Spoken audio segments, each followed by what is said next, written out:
My name's Elspeth Tory. I'm project manager for animation on Assassin's Creed. Our main character Altair has well over 12,000 animations, which is pretty impressive. And one thing that people are going to see right off the bat is how fluid everything is. We wanted to put the character Altair in this very, very realistic setting. So in order to do that, we needed to create tons and tons of animations that fit each context, everything he's going to do, because Altair can do basically anything. He can climb, he can run, he can jump, he swoops in on his targets, so we needed to create contextual animations for all of these moves. Then you also have the crowd. We have hundreds of characters that are milling about through all of our 3 different cities that have completely different looks, different clothing, hairstyles, everything. But on top of that, we wanted to create characters that looked different and real and that didn't all look like a bunch of zombies walking through a crowd. Each different kind of person will have different sets of idle animations, different little movements, little quirks about them that are really neat.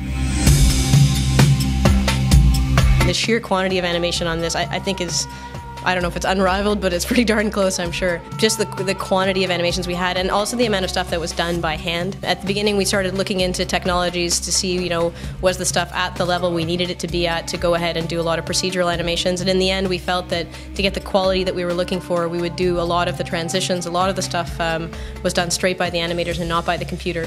It wasn't automatically generated. So you're going to see the artistry in his movement, and I think that's where you get that special touch, the fact that he does look so fluid and so, I don't know, realistic and easy when he moves through all of the environments. We don't have video footage of what it would have been like in 1191, so you have to sort of put yourself literally in their shoes and imagine what it would have been like to fight with these heavy swords and heavy armor.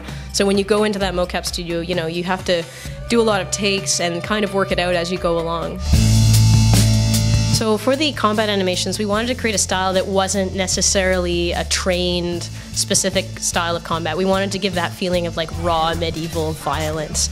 So in order to do that, we actually got our animators to get into the mocap suits, get out there and act out the moves themselves. And we had our artistic director for animation, Alex Drouin, who had some great ideas in terms of how to make these moves look cool, but also not necessarily look like a specific style. You really get that sense that your opponents are reacting to you. There's this timing where they're going to attack you, but if you do a lot of cool counter moves, kill some of their friends, they're going to back off and go defensive. So you really have to adjust your style of combat depending on how they're attacking you and how they react to you, and look for openings where maybe they're weak, maybe they're taunting you, and go in for an attack when you see an opening.